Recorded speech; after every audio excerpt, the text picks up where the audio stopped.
अस्सलाम वालेकुम स्टूडेंट्स, कैसे हैं स्टूडेंट आप लोग। उम्मीद करता हूँ खैरियत से होंगे। मैं हूं आपका टीचर मोहम्मद यामीन और आप देख रहे हैं हमारे लर्निंग। बच्चों, आज के लेक्चर में हम डिस्कस करने वाले हैं पैरेललोग्राम मेथड।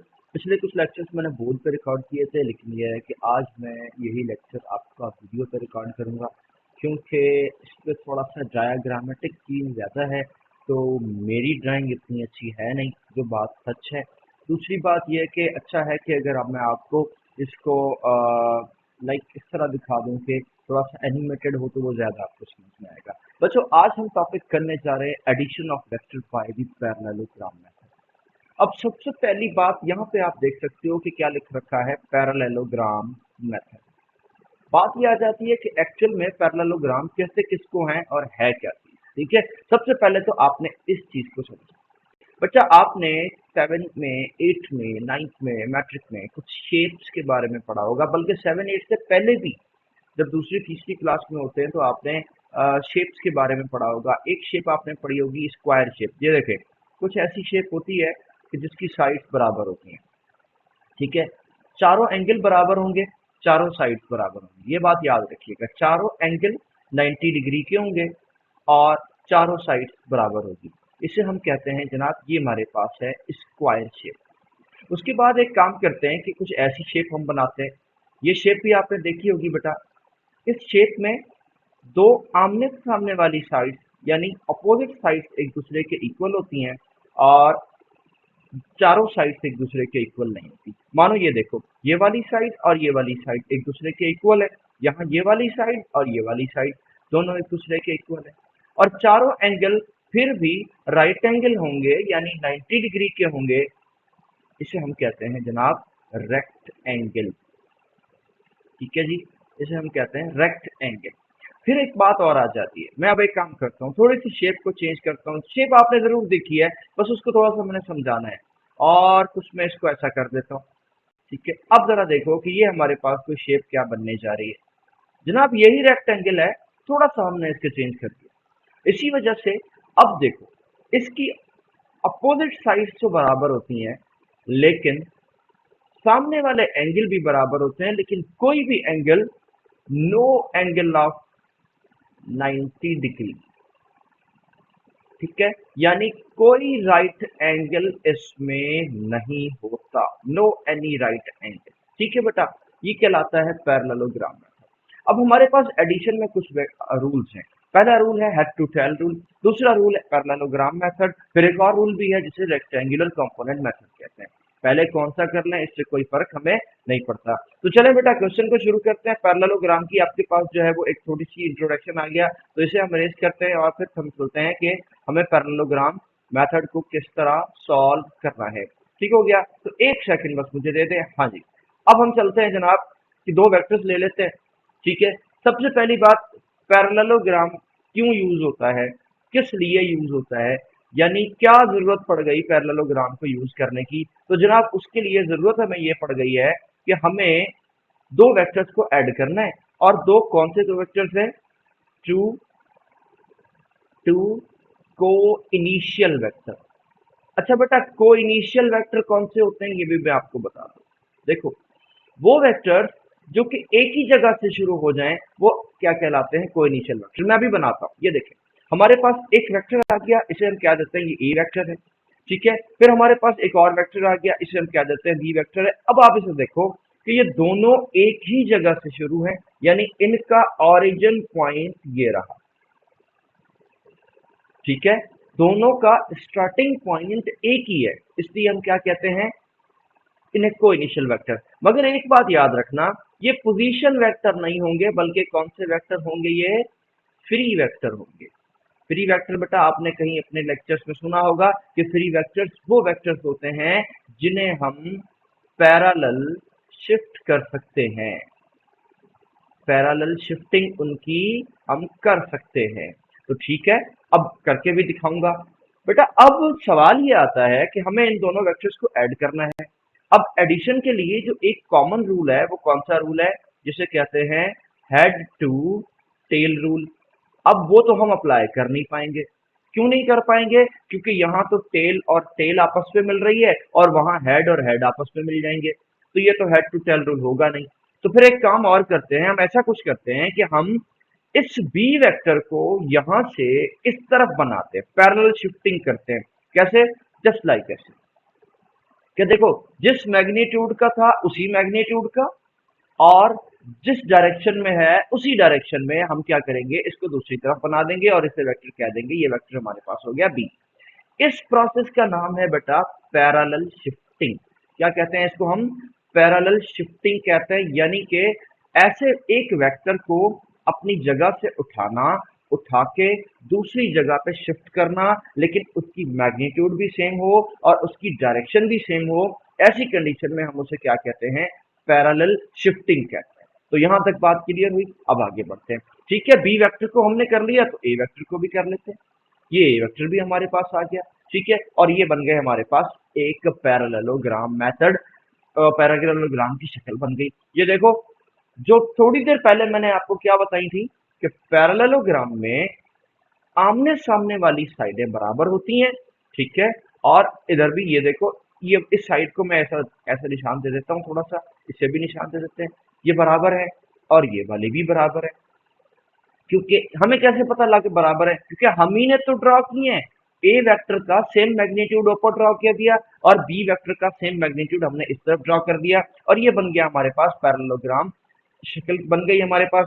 तो अब हम देखो बेटा, अगर एक काम करते हैं कि अगर हम इन दोनों का रिजल्टेंट ड्रॉ करें, तो कहां से ड्रॉ करेंगे? ऑफ कोर्स ये देखो, अब हेड टू टेल रूल बन जाएगा। हमें क्या करना होता है कि एक वेक्टर को दूसरे वेक्टर के साथ ऐड करना है। तो यहाँ देखो, एक वेक्टर ए है, इसकी हेड ये रही और इसकी टेल ये रही। ठीक है, तो इसका मतलब हेड टू टेल रूल तो हो गया। ऊपर जाओ, ये बी वेक्टर है और इसकी हेड ये रही और ये टेल ये रही। इसका मतलब पता क्या है कि एक तरफ ए और बी है, दूसरी तरफ बी और ए है। अब हम एक ही दो वेक्टर्स को दो तरीके से ऐड करने जा रहे हैं। पहले ए प्लस बी, यहाँ पे देखें, मैं यहाँ लिख भी रहा हूं क्या करने जा रहे हैं हम। पहले ए प्लस बी, और फिर दूसरी तरफ हम क्या करने जा रहे हैं? बी प्लस ए। एरो लाजमी लगा दिया करो यार, हम भी कभी कभी भूल जाते हैं। सही हो गया, यहाँ तक बात क्लियर हो गई। तो ठीक है, अब क्या करते हैं, एक रिजल्टेंट वेक्टर ड्रॉ कर दिया। हमें कहां से करना होगा? इधर से लेकर इधर तक। तो ये बन गया हमारे पास रिजल्टेंट वेक्टर। ठीक है, अब अगर हम इसे गौर से देखें बेटा कि ये रिजल्टेंट वेक्टर किसका है? ए प्लस बी का है। हाँ सही है। ये रिजल्टेंट वेक्टर बी प्लस ए का है। हाँ सही है। इसका मतलब क्या हुआ? इसका मतलब ये हुआ कि ए प्लस बी और बी प्लस ई का रिजल्ट एक ही है। याद रखना, ए प्लस बी और बी प्लस ए का रिजल्ट एक ही निकला। इसका मतलब ए प्लस बी की डायरेक्शन और बी प्लस ए की डायरेक्शन का जो रिजल्ट निकलेगा वो सेम आएगा। और इसका मतलब मैं यहाँ इज इक्वल टू लगा देता हूँ, और इसे हम कहते हैं कॉम्यूटेटिव लॉ, लॉ ऑफ, आपकी बुक में इसका जिक्र है बेटा, वेक्टर एडिशन। ठीक है, commutative law of vector addition. ठीक है, क्या होता है commutative law of vector addition? दो वेक्टर्स को दो तरीके से ऐड करो, आंसर सेम आए। यानी अगर एक वेक्टर यहां पर मैं आप अलग से बनाऊं, एक वेक्टर सी है, एक वेक्टर डी है, तो सी प्लस डी करो या डी प्लस सी करो, अगर उनका आंसर सेम आता है तो इसका मतलब वो क्या ओबे कर रहा है? Commutative law of vector addition को ओबे कर रहा है। तो इसका मतलब क्या वेक्टर एडिशन जो है वो कम्यूटेटिव लॉ को ओबे करती है? यस करती है। यहाँ पे हमारे पास प्रूफ आ गया। तो ये जनाब आपके पास देखो, ये किसका रिजल्टेंट हमारे पास आ गया? ए प्लस बी का। और किसका रिजल्टेंट आ गया? बी प्लस ए का। यहाँ पे हम मेंशन कर रहे हैं। बेटा अब सवाल एक और आ गया। अब सवाल ये है कि यहाँ पर हमारे पास बन गए दो ट्राइंगल। देखो, एक बन गया ये वाला, कौन सा? मैं नाम लिख के दे देता हूं आपको। कौन सा ट्राइंगल? ओ पी क्यू और आर। ये आ गया पूरे चारों कोनों का एंगल। तो हमारे पास दो ट्राइंगल बन गए। कौन कौन से ट्राइंगल बन गया जरा गौर से देखो। एक बन गया ओ पी और क्यू। मैं यहां लिख देता हूं कौन सा ट्राइंगल बन गया हमारे पास? ओ पी और क्यू। ठीक है, ये ट्राइंगल का साइन आ गया। दूसरी तरफ कौन सा एंगल बन गया? ओ क्यू और आर। ये एक दो ट्राइंगल और बन गए। तो अब हमें रिजल्टेंट का मैग्नीट्यूड फाइंड करना है, तो कोई ना कोई फॉर्मूला लगाएंगे। लेकिन फॉर्मूला लगाने के लिए जो फॉर्मूला है वो हमारे पास होगा बेटा पैथागोरस थ्योरम। पैथागोरस गौरस स्पेलिंग गलत लिख दी मैंने, थ्योरम। मैं एक मिनट स्पेलिंग सही कर लूँ बेटा, इसमें गौरस थ्योरम, ठीक है। तो पैथागोरस थ्योरम, ठीक है। एक बात आ गई, कौन सा थ्योरम हमारे पास लगेगा? Pythagoras theorem. लेकिन इस थ्योरम की बेटा एक शर्त है। वो शर्त पता क्या है? वो शर्त ये है कि ट्राइंगल में एक एंगल राइट एंगल होना चाहिए। मतलब कौन सा एंगल होना चाहिए? 90 डिग्री का होना चाहिए। तो फिर अब क्या करें? ये तो मसला हो गया हमारे पास। तो ना OPQ में कोई एंगल 90 डिग्री का है, जरा देखो, ये नजर नहीं आ रहा। ना ये वाला एंगल, ना ये वाला एंगल, ना ये वाला एंगल, कोई भी एंगल 90 डिग्री का नहीं है। ना OQR में कोई एंगल 90 डिग्री का है। तो फिर अब क्या करें? फिर अब हम इसको खुद से एक एंगल 90 डिग्री का बनाएंगे। लेकिन उसके लिए एक रूल है, ठीक है। रूल से पहले मैं आपको वो चीजें समझा देता हूँ। बेटा आपने मेरा लास्ट लेक्चर पढ़ा होगा, वैसे भी अगर आपने कॉलेज में भी पढ़ा होगा, लेकिन मेरा लास्ट लेक्चर अगर आपने देखा है तो उसमें ये चीज है कि देखो, हम क्या करते हैं, कहते हैं ना कि एक वेक्टर ये एक्स एक्सिस है और इसे हम वाई एक्सिस कहते हैं, और कहते हैं कि जनाब अगर इनके दरमियान कोई एक वेक्टर है ए, ठीक है, तो फिर इस तरह हम उसे स्प्लिट कर देते हैं। ऐसा ही है, हम क्या करते हैं, उन्हें स्प्लिट करते हैं कि जनाब ये होगा ए का वाई कंपोनेंट और ये होगा ए का एक्स कंपोनेंट। इसे कहते हैं रेजोल्यूशन ऑफ वेक्टर। क्या कहा जाता है? Resolution of vector. यानी एक वेक्टर को दो पार्ट में तोड़ देना, इसे क्या कहा जाता है? Resolution of the vector. और वाकई में यही हो रहा है। ये देखें, दोबारा रिपीट कर देते हैं। ये x आ गया, ये हमारे पास y आ गया, इसके दरमियान कोई वेक्टर हमारे पास है v। मैंने v के लेक्चर से वीडियो बना रखी है। तो ये जनाब इसका y कंपोनेंट और ये इसका x कंपोनेंट, इसे कहेंगे vy, इसे कहेंगे vx। ऐसे ही था। अगर नहीं, अगर ये लेक्चर पढ़ा हुआ तो मेरा जल्दी जल्दी वाला रिपीटेशन आपको याद आ गया होगा। अगर नहीं पढ़ा तो बेटा पीछे जाके लेक्चर सुन लें प्लीज, वरना आप किसी से जरूर पूछ लें, अपने टीचर से जरूर पूछ लें, किसी से पूछ लें, वरना जरूरत नहीं है, ये लेक्चर सुन लीजिएगा। मैं ऐसे रेज करता हूँ ताकि आपको जगह मिल जाए मुझे काम करने की, ठीक है। आगे चलते हैं। तो जनाब अब हम क्या करने वाले हैं? अब हम कुछ ऐसा करने वाले हैं कि वेक्टर बी को रिजॉल्व कर देते हैं। This one is vector B, ये रहा वेक्टर बी, नजर आ रहा होगा आपको। वेक्टर बी को रिजॉल्व करते हैं। मैं इसे थोड़ी देर से यहाँ से हटा देता हूँ। हाँ जी, वेक्टर बी को हमने रिजॉल्व करना है। वेक्टर बी को रिजॉल्व करते हैं तो यहाँ से देखो, ये आ गया वेक्टर बी का एक कंपोनेंट, ये आ गया वेक्टर बी का दूसरा कंपोनेंट। ठीक हो गया ना? OPQR ये तो एंगल थे। अब मैंने वेक्टर बी को यहाँ से तोड़ा और तोड़ के y कंपोनेंट में कन्वर्ट कर दिया, और इसको तोड़ के x कंपोनेंट में कवर कर दिया, और ये हो गया by और ये हो गया bx। बात क्लियर हो गई? क्या नजर आ रहा है अब राइट एंगल? अब राइट एंगल नजर आ रहा है? बिल्कुल नजर आ रहा है। तो एक काम करते हैं कि अब यहाँ हम बी वेक्टर को खत्म कर देंगे। खत्म से मुराद मिटा नहीं देंगे, यानी अब हम कैलकुलेशन में इसे मैच नहीं कर रहे। क्यों नहीं कर रहे सर? उसका रीजन ये है कि बी वेक्टर की जगह बी के दो पार्ट हमारे पास आ गए। कौन कौन से आ गए? एक बी वाई आ गया और दूसरा हमारे पास बी एक्स आ गया। तो ठीक है, अब थोड़ी देर के लिए हम बी को थोड़ी देर के लिए भूल जाएंगे। ठीक है, तो ऐसा करते हैं कि जनाब अब बी साहब आप थोड़ी देर हमें तंग ना करें, हमारे पास राइट एंगल बन गया। ठीक है, अब हम लगाते हैं पैथागोरस थ्योरम, जो कि बराबर है किसके? हाइपोटेन्यूज का square is equal to base का square is equal to perpendicular का स्क्वायर। ठीक हो गया बेटा। अब सबसे पहले फॉर्मूला लगाने से पहले ना आपको डेटा बना लेना चाहिए, ताकि हमें ये वैल्यूज बार बार याद ना हो। हमें ये ढूंढ लेना चाहिए कि हाइपोटेन्यूज कहाँ है, फिर ये भी ढूंढ लेना चाहिए कि बेस कहाँ है, और ये भी ढूंढ लेना चाहिए कि परपेंडिकुलर कहाँ है। हाइपोटेन्यूज तो बेटा ये रहा आर। तो मैं यहाँ पे फॉर्मूलाज में डेटा में लिखता हूँ कि हाइपोटेन्यूज मेरे पास क्या है? सिर्फ आर। ठीक है, फिर आगे लिखते हैं बेस हमारे पास क्या है। हाँ, अब बेस को समझने के लिए यहाँ पे थोड़ा सा कोशिश करनी पड़ेगी। बेस हमारे पास क्या है बेटा, देखोगे बेस जो है वो बराबर है किसके, यहां से शुरू होता है बेस, और अब देखते रहिएगा कहां तक जाएगा, इधर तक जाएगा ये बेस, ठीक है, इधर तक, इस कोने तक। अब देखो यहां से लेकर यहां तक ये टोटल क्या बन गया, बेस। इसका मतलब इसमें दो चीजें आ गई, कौन कौन सी आ गई, एक ए आ गया और दूसरा क्या आ गया, बी एक्स आ गया। तो इसका मतलब बेस की जगह मेरे पास क्या आ गया, ए प्लस बी एक्स। और परपेंडिकुलर में यहां लिखता हूं थोड़ी जगह बचाने के लिए, परपेंडिकुलर अब मेरे पास बी नहीं होगा बल्कि क्या होगा, बी एक्स होगा, सॉरी बी वाई होगा, ये वाला। तो एक काम करते हैं, ये आ गया मेरे पास बी वाई। अब सर मुझे वैल्यू बनानी है, फॉर्मूला बनाना है और करना है इसको सॉल्व। तो यहाँ पर हम थोड़ा सा ऐसा कुछ करते हैं ताकि हमारे पास जगह बची रहे, ठीक है।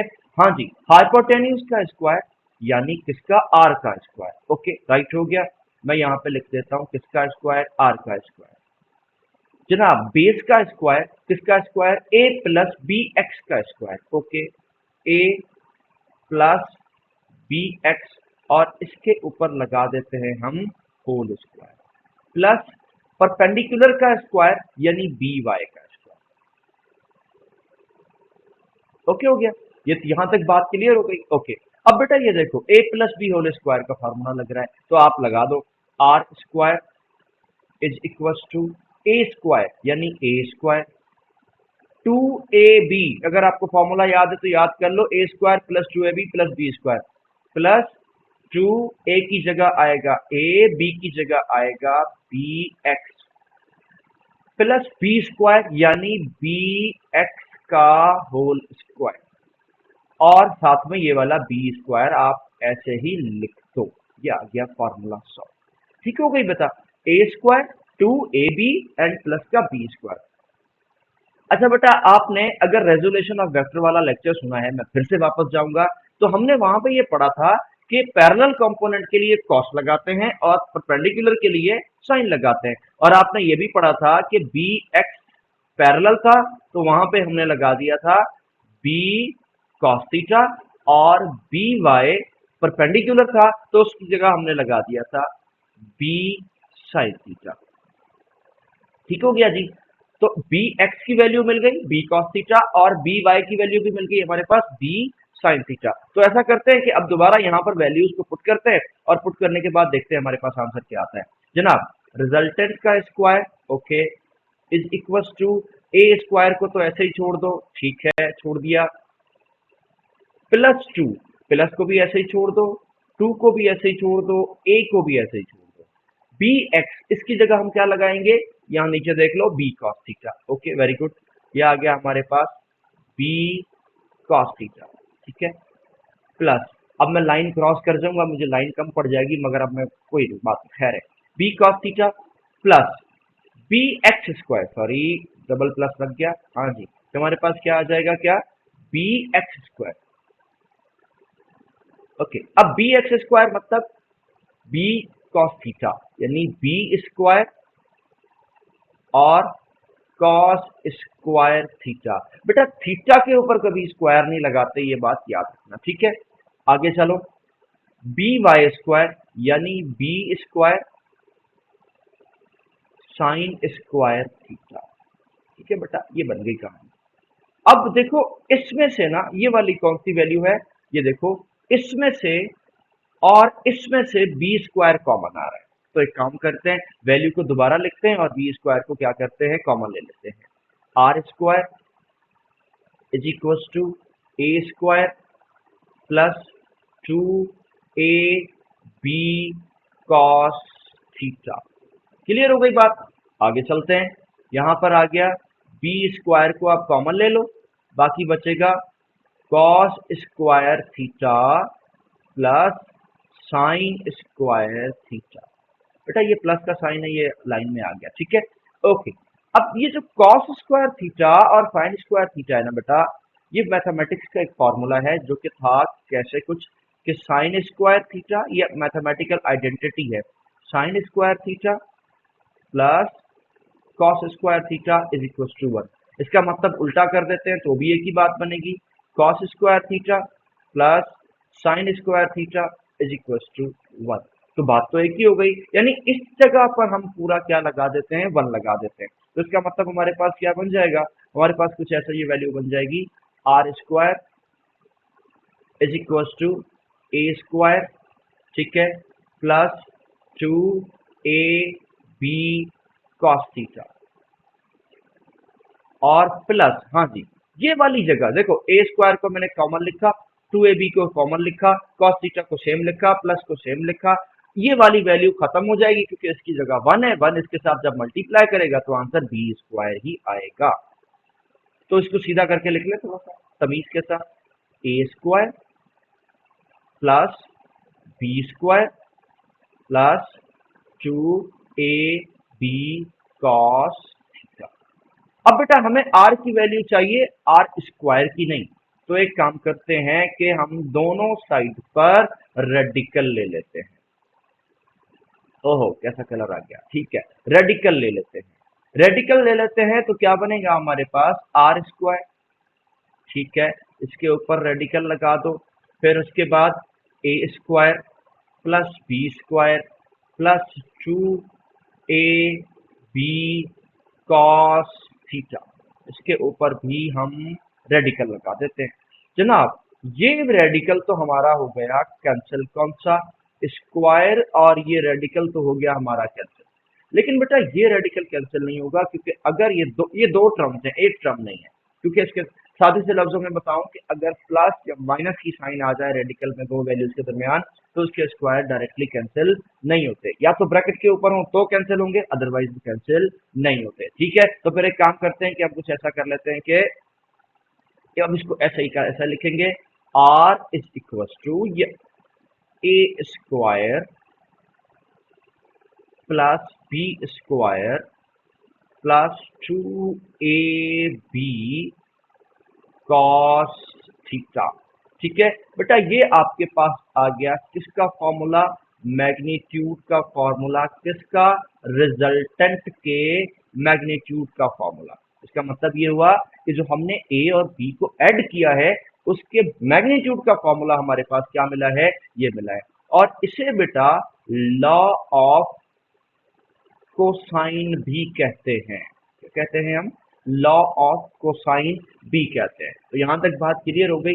हाँ अब हमें एंगल फाइंड करना, एंगल फाइंड करने के लिए बेटा एक लॉ यूज किया जाता है जो कि यूज किया जाता है लॉ ऑफ साइन।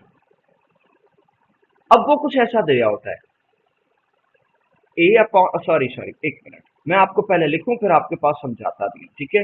कुछ ऐसा दिया होता है कि लॉ ऑफ साइन है क्या, ये भी बताऊं, ए अपॉन साइन अल्फा, अब आप बोलोगे सर ये अल्फा पता नहीं क्या है, बी अपॉन साइन बीटा, ठीक है, सी अपॉन साइन गामा। ओके, अब ये सी क्या है इसको मुझे मिटाना भी है, मैं बताता हूँ। देखो बेटा ये रही ए के सामने जो एंगल है ना ये वाला, इसे हम अल्फा कह देते हैं, ठीक हो गया। अब बात याद रखना, ये रहा बी के सामने वाला जो एंगल है उसे हम बीटा कहेंगे, और ये रहा आर के सामने जो एंगल है उसे हम गामा कहेंगे। तो सर हमने तो सी लिखा है, आर तो लिखा नहीं है। हाँ अब ये सी भी हो सकता था, आर भी हो सकता है, पी भी हो सकता है, क्यू भी हो सकता है, लेकिन यहां हमारे पास आर है तो यहां पे हम क्या कर देते हैं, आर लगा। इसका मतलब अब सर अगर हमें एंगल फाइंड करना हो तो ऑफ कोर्स कोई एक एंगल तो दिया होगा ना, तो या तो फिर ऐसा हो सकता था ए अपॉन साइन अल्फा, ठीक है, is equal to B upon sine beta, दो वैल्यूज उठाओ आपको एंगल फाइंड हो जाएगा। या फिर ऐसा लिख दो a upon sine alpha is equal to c upon यानी आर अपॉन साइन गामा कर दो, बात एक ही है, ठीक है। अब इन दोनों के अंदर से हम फॉर्मूला फाइंड करेंगे और हमारे पास आ जाएगा। तो बेटा ये था हमारा पैरेललोग्राम मेथड, छोटी सी उम्मीद है कि शायद आपको समझ में आ गया होगा इंशाल्लाह। So hope for the good, और इंशाल्लाह इसी के बाद एक और लेक्चर भी है, वो है रेक्टेंगुलर कंपोनेंट, वो भी देख लेना। कोई कमेंट हो तो कर दीजिएगा, कोई बात हो तो कर दीजिएगा। तब तक के लिए दुआओं में भी याद रखिएगा। अल्लाह हाफिज़।